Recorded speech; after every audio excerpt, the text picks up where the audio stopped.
Non, ce que je vous ai dit il y a quelques ans, on va pas faire comme d'habitude. Habituellement, on fait l'assemblée citoyenne sur la situation un peu française, européenne, donner quelques clés, puis après on en discute. J'espère que les gens qui sont dans cette salle ce soir voteront tous front de gauche, en tout cas ils sont tous convaincus. Donc ce que j'ai demandé, c'est à Jean-Louis de faire une présentation sur la situation française aujourd'hui pour qu'on ait des billes, et sur la situation européenne, et qu'ensuite on puisse en discuter, et puis même après voilà, ouvrir la discussion sur ce que vous voulez. Mais je préfère voilà, qu'on ait cette discussion sur qu'est-ce qui se passe aujourd'hui, les élections, pas les élections, l'Europe, la Grèce, etc. Voilà. Donc la Grèce, c'est un pays de 10 millions d'habitants. C'est un pays où il y a en gros deux grandes formations politiques. Une, le PASOK, qui est l'équivalent du Parti Socialiste. Papandréou, qui en était le dirigeant, était vice-président de l'Internationale Socialiste. Donc la gauche, autour du PASOK. Il y a des forces à gauche du PASOK, et il y a de l'autre côté des forces de droite autour de la démocratie, qui en gros sont des forces autour de la famille Karamanlis et des familles alliées. Parce que la particularité de ces deux formations en Grèce sont que ce sont deux formations qui font surtout fonctionner le clientélisme. Tu veux une place de fonctionnaire, pas de problème, mais tu votes d'abord pour moi. Voilà, ça fonctionne comme ça. Hein.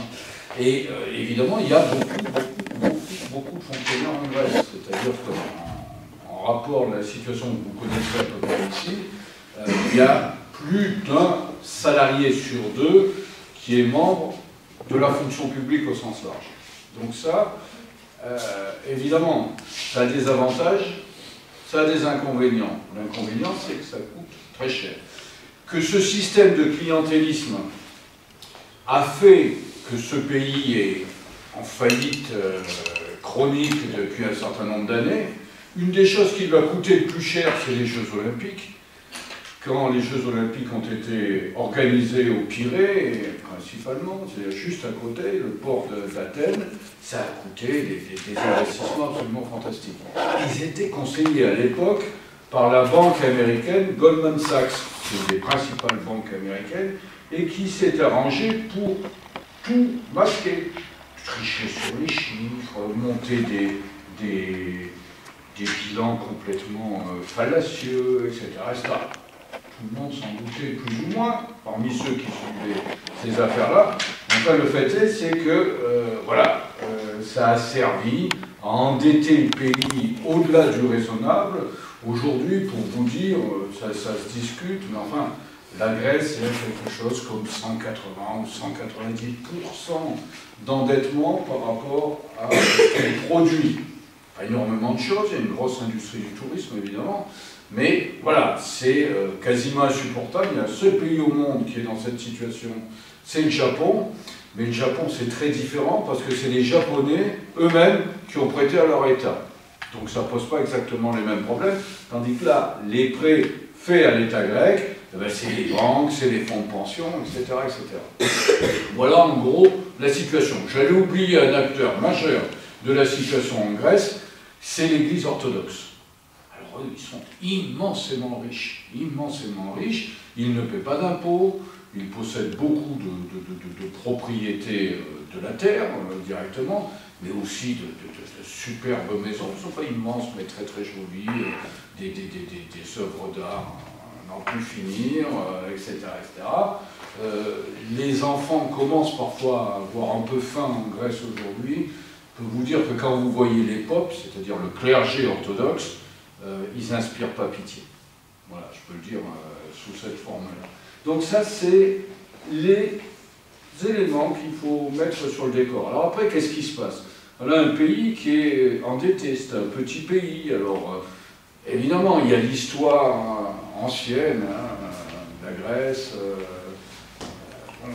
berceau de la civilisation européenne, consul-hôtel. Donc évidemment, ça leur a permis dans l'Union européenne de se faire entendre un peu plus que s'ils n'avaient pas eu cet élément de négociation et de marchandage. Donc ils se retrouvent endettés. Et là, à partir de là, ça c'est il y a 2 ans, il y a une situation qui est très simple. Tous les économistes sont d'accord là-dessus. Ça paraissait évident. Il y avait une dette de 110 milliards. Il fallait dire stop, on la prend pour nous, tous, ça faisait très peu par Européen, je rappelle, on est un peu plus de 500 millions, hein, donc ça faisait quelques euros pour chaque Européen, c'était franchement pas un problème, c'était réellement, comme on dit quelquefois, sous une forme un peu populaire, c'était peanuts. Ça n'a pas été fait. Ça n'a pas été fait parce que les gouvernements, et les grands gouvernements européens en particulier, le gouvernement allemand et le gouvernement français dans une moindre mesure, disaient mais attendez, si on vient au secours des Grecs, qu'est-ce qu'ils nous donnent en échange? Bon, les Grecs, malheureusement, n'ont pas grand-chose à donner en échange, si ce n'est évidemment l'acropole. Bon, voilà. Donc, résultat de la situation à partir de là, les spéculateurs se sont mis dans l'affaire. Et ils ont spéculé, mais dans des proportions que vous n'imaginez même pas. C'est-à-dire qu'ils n'ont pas spéculé sur les taux d'intérêt. Vous savez bien que quand vous allez faire un emprunt, on vous fait payer un taux d'intérêt. Alors plus il est haut, plus vous payez pour le prêt qu'on vous a fait. À l'État grec, il y avait les taux d'intérêt, mais il n'y avait pas que ça. Il y avait les certificats de réassurance au cas où ça ne serait pas payé, qui eux-mêmes étaient encore réassurés. Voilà, les résultats de l'affaire, vous avez il y a 2 ans 110 milliards d'euros, aujourd'hui on est à quelque chose comme 850, 900, 950 milliards d'euros. Imaginez que la situation entre il y a 2 ans et la situation d'aujourd'hui, cette masse d'argent, il faut bien qu'elle soit en quelque part. Et elle est dans les poches des spéculateurs. Mais, à trop spéculer, on se met dans une situation impossible. Et c'est précisément ce qui est arrivé là, avec, quand les Grecs ont été, j'allais dire, étranglés, avec plus aucune possibilité de rien payer, le salaire minimum, pour imaginer, le salaire minimum a été descendu à 586 € brut, c'est-à-dire que vous touchez moins, dans un pays où les prix sont exactement comparables à ce que vous payez au supermarché ici. Donc vous voyez comment on fait pour nourrir une famille, comment on fait pour habiller ses gamins, etc., etc. Alors on se démerde, parce qu'il y a les solidarités familiales, il y a des éléments de ce genre. Mais ça, il arrive un moment où il y a une limite, d'autant que ce n'est pas simplement le salaire minimum, c'est les salaires dans la fonction publique qui ont tous été réduits en moyenne de 20 à 30%. C'est 150 000 fonctionnaires. Vous imaginez aussi ce que ça veut dire dans un pays. 150 000 fonctionnaires, on dit aujourd'hui tu étais titulaire de la fonction publique, eh bien mon gars, ma fille, demain c'est fini. Tu ne seras plus titulaire. D'un trait de plume, on casse le contrat qui vous assurait un boulot à vie, une garantie d'emploi à vie.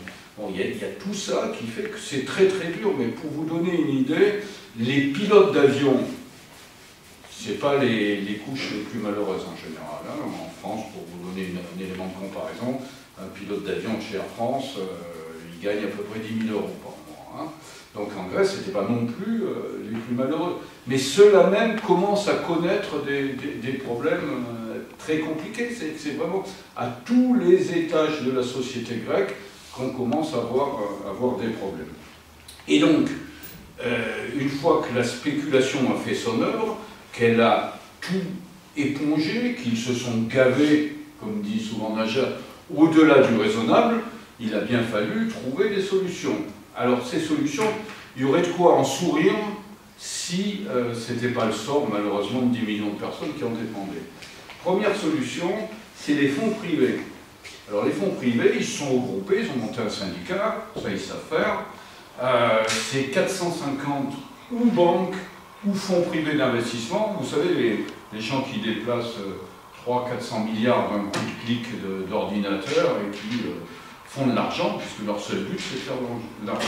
Donc 450 fonds de ce type, si vous voulez, ont été confrontés à un problème. C'est qu'évidemment, si vous étranglez celui qui vous doit de l'argent, il ne peut plus payer par définition.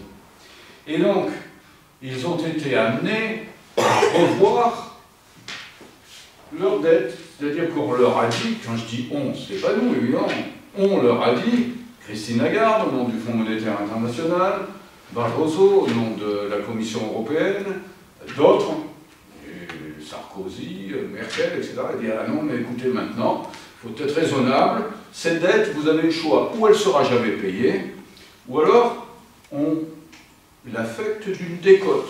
C'est-à-dire qu'on leur a décoté, si je veux dire, décoté, c'est pas très joli ça, mais décoté de 70% la dette en question. C'est-à-dire que quand vous aviez investi 1000 € en Grèce, ça ne valait plus du jour au lendemain que 300.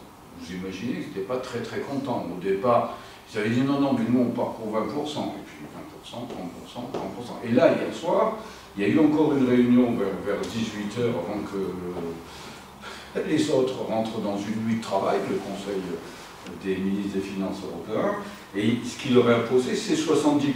Mais ce n'est pas tout. Les 300 € qui restaient sur 1000 € de prêt, on leur a dit ça, vous allez les échanger contre de nouveaux prêts pour la Grèce. C'est-à-dire ils repartent honnêtement les poches vides. Donc vous allez l'échanger contre de nouveaux papiers, c'est comme ça qu'on dit, un papier représentant effectivement une créance sur la dette d'un État. Et ces papiers, alors ils avaient dit, écoutez, nous on a quand même beaucoup souffert, on nous fonds de pension, donc il nous faut des gros taux d'intérêt. Alors bon, si vous mettez des gros taux d'intérêt aux Grecs, ils ne peuvent évidemment pas les payer. Et du coup, ça les liquide encore plus. Bon. Donc là, pareil, Christine Lagarde notamment a tapé du poing sur la table en disant 4%, vous n'y pensez pas. De toute façon, vous prenez un petit risque, mais si on fait des taux à ce niveau-là, vous prendrez un risque encore plus grand, puisque vous ne serez de toute façon pas payé. Mais ils font la gueule, et ayez conscience, c'est pour ça que j'insiste sur cette mécanique-là, qu'ils vont se retourner vers leurs gouvernements nationaux. C'est-à-dire que vous pouvez compter que les banques françaises, par exemple, qui ont de la dette grecque, parce que vous avez une filiale grecque, vont aller voir Barouin, Pécresse, Sarkozy, ou d'autres, si les élections nous sourient, souris à la gauche, plus exactement, et dire, ben, écoutez, il faut nous dédommager, parce qu'on n'y arrive pas, c'était sur nos fonds propres, alors on a fait un gros effort, mais peut-être que, voilà, vous pouvez nous prêter, par exemple, de l'argent. À 1%, la Banque Centrale Européenne nous prête à 1%. Mais vous, peut-être l'État français, parce que vous comprenez l'importance de nos banques nationales, vous pouvez nous le prêter plus bas. Vous voyez, c'est exactement comme ça que ça fonctionne. C'est-à-dire, ce qui a été fait aux Grecs, c'est vous qui le paierez. C'est évidemment aucunement, bon, vous, nous, et puis les autres peuples d'Europe. On est 514 millions concernés par cette histoire-là. Bon, donc ça, c'est le premier élément. Et deuxièmement, ce que on fait le Conseil des ministres de l'Union européenne, c'est de décider eux-mêmes de venir en aide des Grecs. C'est-à-dire ils ont mis de l'argent dans l'affaire. Alors ils ont mis là 130 milliards hier, mais alors vous voyez, ce qui est absolument extraordinaire, c'est qu'en même temps qu'ils décrétaient, mais c'est un truc historique, on met 130 milliards pour leur sauver la mise, leur permettre en gros de payer l'échéance de la mi-mars, le 20 mars, et qui concerne pour l'essentiel des intérêts aux banques. Mais des fonds propres pour les banques grecques. Et de la recapitalisation, comme on dit, c'est-à-dire du fait d'apporter de l'argent frais aux banques grecques. Donc ils ont mis 130 milliards, mais en même temps qu'ils faisaient le cinéma dans une conférence de presse, comme ils savent faire, etc., il y avait une deuxième réunion. Et cette deuxième réunion, ils ont laissé traîner un papier. Ils n'auraient pas dû, évidemment. Et ce papier, du coup, a fait, la presse a été imparée, a fait le tour. C'est le rapport secret de la fameuse Troïka. Alors la Troïka, c'est le Fonds monétaire international, les représentants de la Banque centrale européenne et les représentants de la Commission de Bruxelles. Et là, dans ce papier, ils disent alors, hier, c'est pas possible, de toute façon on n'y arrivera pas. C'est-à-dire que ça, avec les 130 milliards, on leur donne quoi? On leur donne un an, pardon, 18 mois peut-être, mais après il faut remettre au pot. Et il faut remettre 170 milliards, estime-t-il.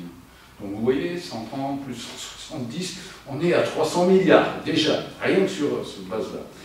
Mais il y a un enjeu supplémentaire, c'est qui prend la direction des opérations. J'ai dit, les banques privées, les fonds de pension étaient capables de s'organiser dans un syndicat. Mais ils se sont heurtés, d'un certain point de vue, à la puissance publique, même si c'est une puissance publique qui ne nous est pas du tout sympathique. Je parle de Barroso, de Lagarde, de Sarkozy, de Merkel et l'autre. Et donc là, mon pronostic, c'est que cette affaire va éclater dans tous les cas. Elle ne peut pas aller mieux. C'est pour ça que l'idée les Grecs sont sauvés est absurde, pour deux raisons. La première, c'est qu'il y aura forcément des élections en Grèce. Imaginez ce que peut être le sentiment d'un Grec qui travaille normalement, ou qui ne travaille plus, maintenant il y en a beaucoup qui ne travaillent plus, mais qui a vu arriver, il avait voté pour le PASOK aux dernières élections, c'est-à-dire pour les socialistes, aussi un peu pour la gauche, de la gauche, mais pour les socialistes. On a dit, bon, mais tout ça c'est fini. Hop, on leur a mis un gouvernement avec Lucas Papademos, qui est lui aussi un pauvre homme venant de la banque Goldman Sachs, banque américaine dont j'ai parlé tout à l'heure. Et puis en Grèce, il faut que vous imaginiez ce que c'est, c'est-à-dire que ce n'est pas quelqu'un de riche, c'est quelqu'un d'immensément riche. Papademos, il a 177 propriétés recensées en Grèce. Il doit s'y perdre, parce qu'après ça doit être difficile à compter. Mais enfin, bon, 177 propriétés. Bon, ce type n'a jamais été élu par personne. Il a fait une espèce de gouvernement avec la gauche, enfin le PASOK, la droite, et il a fait rentrer pour la première fois depuis la fin de la dictature des colonels. À l'époque, ça avait été une épouvantable chose. Vous avez le film Z qui montre très bien ça, sur comment tout était en coupe réglée dans ce pays. Et quand la dictature est tombée, à l'issue de luttes de masse et d'un soutien international aussi assez important, il y a eu effectivement, voilà, c'est une extrême droite qui a été mise de côté complètement, interdite dans un premier temps et mise de côté complètement. Et ils les ont réinsérés. Mais l'extrême droite, elle a été maligne. Elle a participé 2 mois au gouvernement, et puis après elle a dit « Oh non, mais non, l'austérité à ce point-là, on ne peut pas la voter. » Par rapport à la dernière chose. Ce qui fait que, tout en ne le voulant pas, mais cette manœuvre-là fait qu'aujourd'hui, en Grèce, alors ne vous fiez pas au sondage, c'est n'importe quoi, le dernier, il donne à la gauche de la gauche 40%. Bon, c'est évidemment absurde, hein, on ne fera pas ça. Bon. Mais l'extrême droite se trouve dans une situation, parce que vous avez un pays complètement désorganisé, etc., où les tensions montent. Vous avez un pays où la délinquance est énorme. Dans des coins absolument paisibles d'Athènes, jadis, là vous vous faites détrousser en moins de 2. Hein. Il vaut mieux y aller à plusieurs, etc., pour ne pas être confronté à ça. Donc tout ce climat qu'ils ont provoqué en appliquant une politique d'austérité absurde, ça donne cette situation en Grèce où de toute façon ça éclatera, pour une raison ou pour une autre. Parce que même la cohabitation entre les grands intérêts privés et la Commission européenne, par contre, ça ne va pas durer, parce que chacun veut tirer la couverture à soi. Et évidemment, à un moment ou à un autre, il y aura des tensions. Alors, j'arrête sur la Grèce, mais pour vous dire que cette situation que nous avons connue là-bas est une situation, alors à des degrés divers, mais qui peut se produire dans d'autres États de la zone européenne. L'idée qu'il y avait chez une série d'eurocrates, là, vous savez, ceux qui se paient 30 000 € par mois au Berlaymont, c'est-à-dire le siège de la Commission européenne à Bruxelles, l'idée qu'ils avaient, c'était c'est malheureux ce qui arrive aux Grecs, mais enfin, on ne fait pas d'omelette sans casser les œufs. Hein, donc, si on arrive à mettre un cordon sanitaire autour de la situation en Grèce, bah, ils paieront, ils en mourront. Bon, c'est triste, on compatit, mais on n'y peut rien, parce que ça sauvera le reste. En réalité, pas du tout. Les autres pays européens qui sont en difficulté connaissent de très grandes difficultés. Alors, je vais les évoquer à chaque fois avec un chiffre ou deux. Prenez les Espagnols. Ils ont manifesté dimanche dernier de manière gigantesque à travers toute l'Espagne. Gigantesque, comme jamais. Il faut remonter, je crois, les dernières manifs contre Franco, pour retrouver des chiffres comme ça. Essayez d'imaginer, 500 000 à Madrid. Pour qui connaît Madrid, ça fait très bon. 400 000 à Barcelone. 150 000 à Valence. Valence, 150 000, vous dites, mais d'où ils viennent? Pourquoi? Parce qu'évidemment, c'est la première manifestation unitaire de ce type en Espagne. Il y a 23% de chômeurs, il y a 47% des jeunes de moins de 30 ans qui sont au chômage, il n'y a personne qui peut construire un foyer, vivre une vie normale, donc on vit chez papa-maman parce qu'on ne peut pas faire autrement, quand papa-maman ne sont pas au chômage. Quand papa et maman sont au chômage, que soi-même on a près de 30 ans et qu'on est au chômage, vous ne merdier, pas construire de vie, rien du tout. Donc cette situation-là, 2 mois après la victoire de Rajoy, qui est le représentant mais d'une droite bête, on dirait Fillon. Moi quand je l'entends, j'ai l'impression d'entendre Fillon, c'est-à-dire vraiment l'homme à etc.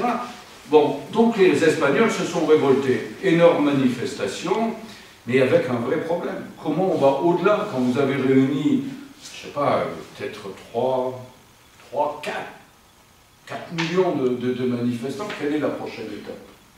C'est un vrai problème. Pour les commissions ouvrières comme l'UTG, les 2 centrales syndicales étaient au coude à coude. En général, quand c'est des manifestations à Madrid, Barcelone est moins concernée, et l'inverse, là, c'était en même temps. Mais comment on fait pour aller au-delà? Et il y a un vrai problème de perspective pour les Espagnols. Ils disent, nous, voilà, on a fait une manif le dimanche, etc. Elles étaient énormes, mais comment on va au-delà? Comment on trouve une solidarité au-delà des Pyrénées, puisque pour eux, c'est évidemment au-delà des Pyrénées. Les Portugais, même chose, ils ont fait la semaine précédente de très grandes manifestations en provenance de tout le Portugal. Eux, ils ont fait 2 grèves générales d'avertissement contre le gouvernement de droite, mais ils reposent le même problème. Ils saluent ce qu'ont fait les Grecs. Les Grecs, je crois, sont à 18 ou 19 grèves générales depuis 2 ans. C'est vrai, alors, en même temps, ce qu'il faut dire, c'est que quand vous n'avez plus de salaire, quasiment, vous le perdez plus facilement que quand vous en avez un. Mais c'est une réalité. Et donc ces gens-là se disent aujourd'hui, ben voilà, comment on peut arriver à l'échelle européenne à faire quelque chose ensemble, le même jour, et à contraindre ces politiques d'austérité, à les renverser. C'est pourquoi la Confédération syndicale européenne, CES, Confédération européenne des syndicats anglais, qui est une très grosse machine, 84 organisations. Les organisations françaises, par exemple, qui ne sont pas des très grandes organisations à l'échelle européenne, je pense à la CGT et la CFDT, se partagent un siège à la direction de la CSE. C'est-à-dire chacun a une fesse assise sur la même chaise. Bon, voilà, donc 84 organisations, je ne sais plus, 36 pays concernés, puisque c'est les pays de l'Europe, mais aussi ceux qui ne sont pas encore dans l'Union européenne. Donc ils ont décidé pour le 29 février, sous la pression des demandes venues d'Europe du Sud notamment, de faire une grande initiative sur la question de l'austérité. Parce que l'enjeu qui nous est posé, et auquel il faut répondre évidemment, c'est comment on fait pour changer ces politiques d'austérité, parce que non seulement elles sont socialement insupportables, elles aboutissent à ce que vous savez, à toutes les difficultés qu'on connaît, mais en plus, elles ruinent toute possibilité de relance, toute perspective de relance. C'est-à-dire, plus on s'enfonce dans l'austérité, plus ça devient difficile. Alors, je vais dire un mot quand même de la situation française, puisque tu me l'avais demandé. La situation française, Sarkozy va mentir, évidemment. Il va vous raconter un énorme bobard. Fillon va le raconter avec plus de morgue encore et d'arrogance que son compère. Qui va consister à dire, mais regardez l'économie française. Bien sûr, je ne dis pas qu'on pouvait tout faire en 5 ans, on a sans doute fait des erreurs, vous l'avez vu, Guignol. Bon. Mais elle a franchi le cap des 1,7% de croissance en 2011. C'est vrai, je vous rassure. Tandis que, regardez, les Allemands, ils ont une contraction beaucoup plus forte, 0,3%. Pourquoi? Oui, je vous explique. Et les autres, les Anglais, etc.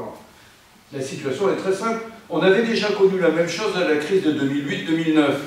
C'est-à-dire qu'avec tous les amortisseurs sociaux et la place qu'a la fonction publique qui lisse les marchés, par exemple dans la construction, la ville de Dijon, l'agglomération, continue à commander aux entreprises des travaux ici ou ça. L'économie française, en général, est mieux protégée immédiatement. C'est-à-dire que quand il y a un coup de frein, le coup de frein, il est lent. On freine lentement. Alors qu'en Allemagne ou dans d'autres pays, ben, le coup de frein, boum, tout le monde arrive devant avec des chômeurs en plus, etc. Mais la contrepartie de ça, c'est que quand ça redémarre, les autres démarrent très très vite, et nous, on a du mal à suivre. Alors, n'allez pas en tirer la conclusion qu'il faudrait supprimer de nouveaux amortisseurs sociaux. Au contraire, il faut développer ces amortisseurs sociaux, il faut faire en sorte que les gens aient des garanties quand ils sont au chômage d'être indemnisés, que la santé fonctionne mieux qu'elle ne fonctionne, etc. Mais pour l'instant, c'est vrai que nous avons une situation qui est, je vais le dire comme ça, moins pire que ce qu'on connaît un peu partout ailleurs. Bon. Parce que toutes les idées que propose Sarkozy sont inspirées du reste de la droite européenne. Toutes, sans aucune exception. Par exemple, l'histoire du référendum sur les chômeurs. Alors, il y a le côté démagogique. Hein. Les gens en ont marre des chômeurs, donc je vais faire un référendum sur les chômeurs. Ce sera les boucs émissaires, on va leur taper dessus. Mais l'idée, après, c'est quoi? C'est tout simplement de réduire l'indemnité et la durée de l'indemnité, surtout. Bon. Et ça, c'est inspiré d'Allemagne. Mais ce n'est pas inspiré d'Angela Merkel. C'est malheureusement inspiré de Schröder, qui était le précédent chancelier et qui était officiellement socialiste. Aujourd'hui, il travaille pour la mafia russe. Mais bon, voilà, il était prétendument socialiste. Les emplois Hartmann en Allemagne, c'est des emplois à 1 euro de l'heure. Vous imaginez qu'est-ce que c'est 1 euro de l'heure pour un travail?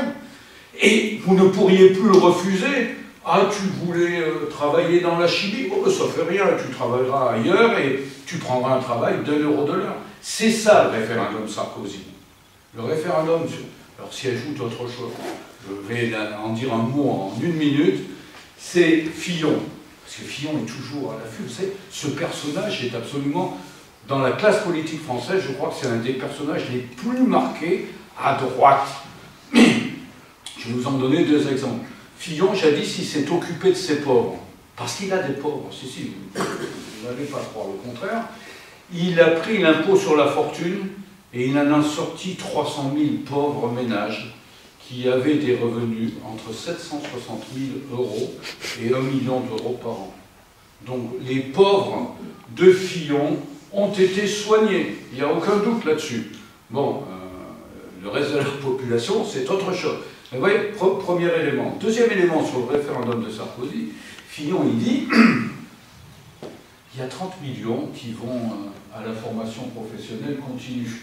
Vous savez, quand vous entrez dans une formation envoyée par la fonction publique ou par une entreprise, 30 milliards sont financés directement par l'État. Il dit ça, c'est pas très rentable. Évidemment, il ne le présentera pas comme je le fais là.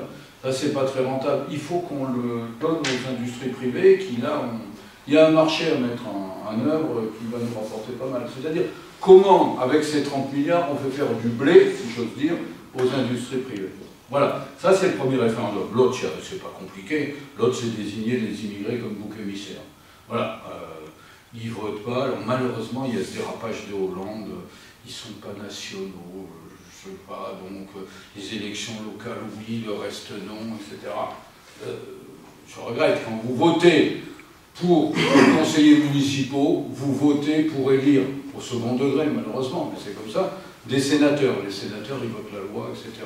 Donc il n'y a aucune raison de faire ce genre de distinction, et comme le dit souvent Najat, sur cette affaire du droit de vote, on ne reculera pas. Ça fait depuis 81 qu'on promet cette possibilité pour tous ceux qui résident, vivent, travaillent ici, de voter. Il faut que la gauche s'y tienne. Et si elle ne s'y tient pas, il faudra la pousser assez fort, je veux dire la gauche, le PS, pour que nous ayons enfin ça. Donc, 2 référendums. Et puis après, on vous ajoute autre chose. On va chercher le plus con au gouvernement. Alors, il y en a beaucoup. Mais enfin, on va chercher Frédéric Lefebvre, qui vous dit, mais aujourd'hui, il y a 5 dimanches par an qui sont ouverts pour le travail le dimanche pour les entreprises. Mais pourquoi pas 8, 10, 12, 15? Alors, le type n'est pas très malin, vous savez. Zadig et Voltaire, c'était lui. Bon, Nadine Moreno, c'est du même acabit, etc. Mais la conséquence pratique de ça, c'est que, qu'est-ce qu'on veut? Alors, il y a l'aspect comptable. On va dire aux gens, vous êtes payés un peu plus, mais pas dans tous les cas, si vous travaillez le dimanche. Mais il y a une situation, c'est que vous éclatez tout. Vous éclatez toutes les familles, pour commencer. C'est-à-dire que les gens travailleront sans avoir, dans un couple, la possibilité d'avoir un jour ou deux en commun. Les gamins, impossible d'assumer alors que, bon, c'est un moment où les gens se retrouvent.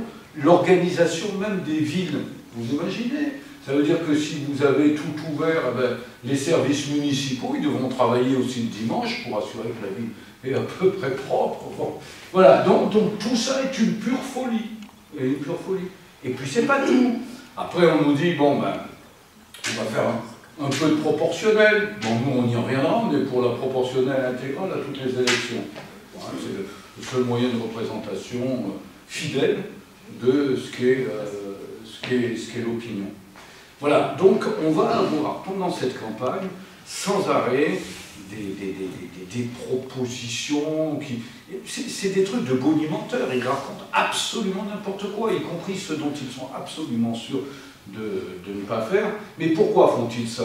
Parce qu'ils pensent qu'en pilonnant comme ça, les socialistes vont trembler et vont reculer. La gauche de la gauche, vous connaissez Mélenchon, il ne s'en laisse pas compter, Najat, vous en connaissez d'autres peut-être, ce ne sont pas des gens qu'on fait reculer avec des propositions X ou Y. Mais il y a un vrai danger dans cette affaire-là que, voilà, ils occupent la scène. Alors c'est d'autant plus vrai qu'au fur et à mesure que ça ne mord pas, il semblerait que l'opinion n'ait pas spécialement apprécié son entrée en campagne, eh bien, ils vont taper plus fort et ils vont faire des propositions à vous décoiffer. Alors il ne faudra pas se laisser décoiffer, ce qu'il faut c'est rester ferme sur nos propositions, ne pas nous laisser entraîner sur des terrains qui sont des terrains complètement fous. La fille Le Pen va faire la même chose, vous avez vu sur la viande halal, elle raconte absolument n'importe quoi, mais ça marche un peu. Hein, elle descend dans les sondages, donc elle a trouvé ce machin-là. Alors elle confond l'abattage rituel en région parisienne, qui est assez massif, lui, et la consommation de viande provenant de l'abattage rituel, voilà, qui, elle, ça représente à peu près 2 à 4% selon les sources. Donc on n'est pas du tout dans ce qu'elle raconte, mais ça fait rien. Un gros mensonge, et ça y est, c'est parti. Et on va avoir ça pendant les 2 mois qui viennent. Ça va être une campagne très violente, elle l'est déjà, vous avez vu, les mots sont forts. Mais au-delà des mots, on peut penser que même à certains moments, ils seront tentés, des couleurs d'affiches de l'UMP, ça va être très agréable à rencontrer, parce que ces gens-là sont des sauvages.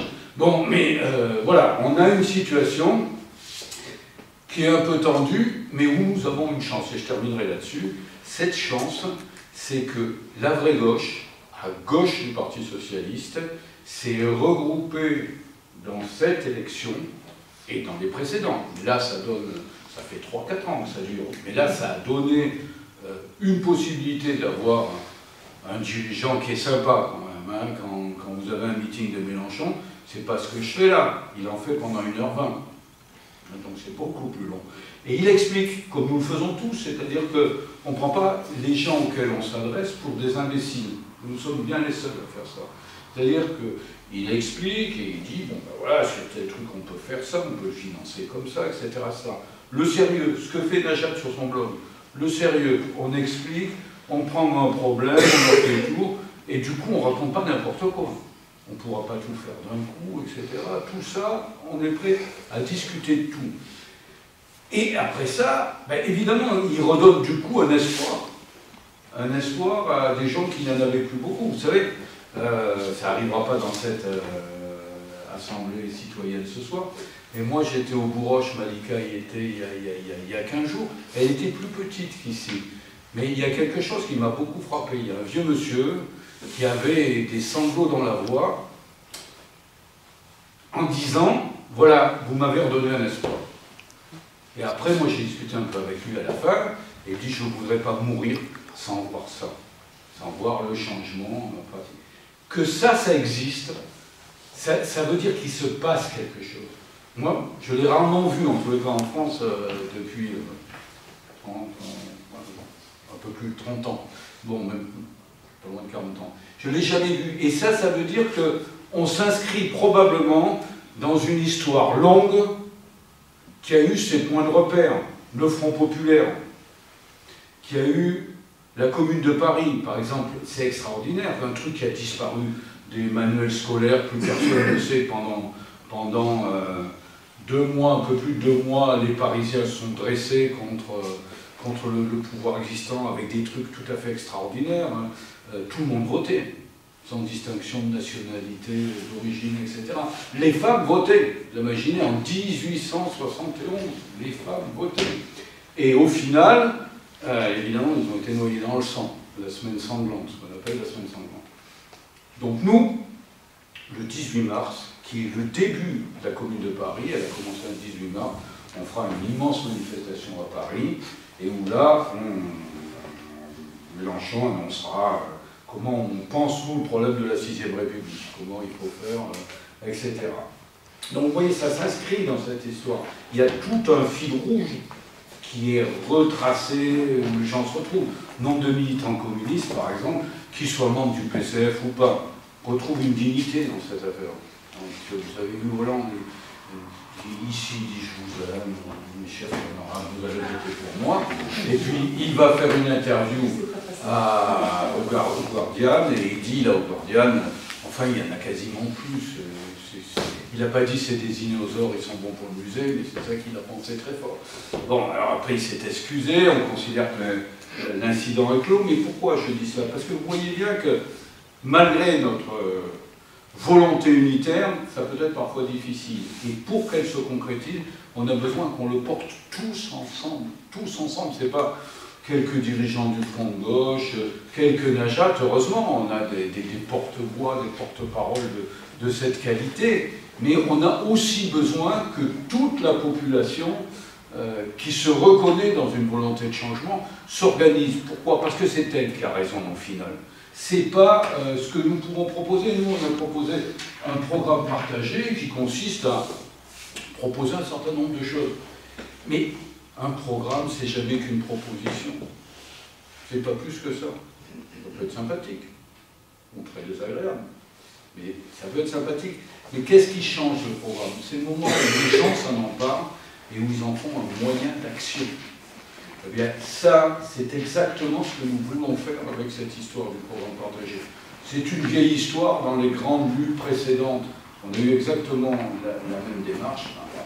Voilà, donc ce soir, discutons du programme, de la situation, etc., et de tout ce que vous voulez. Merci.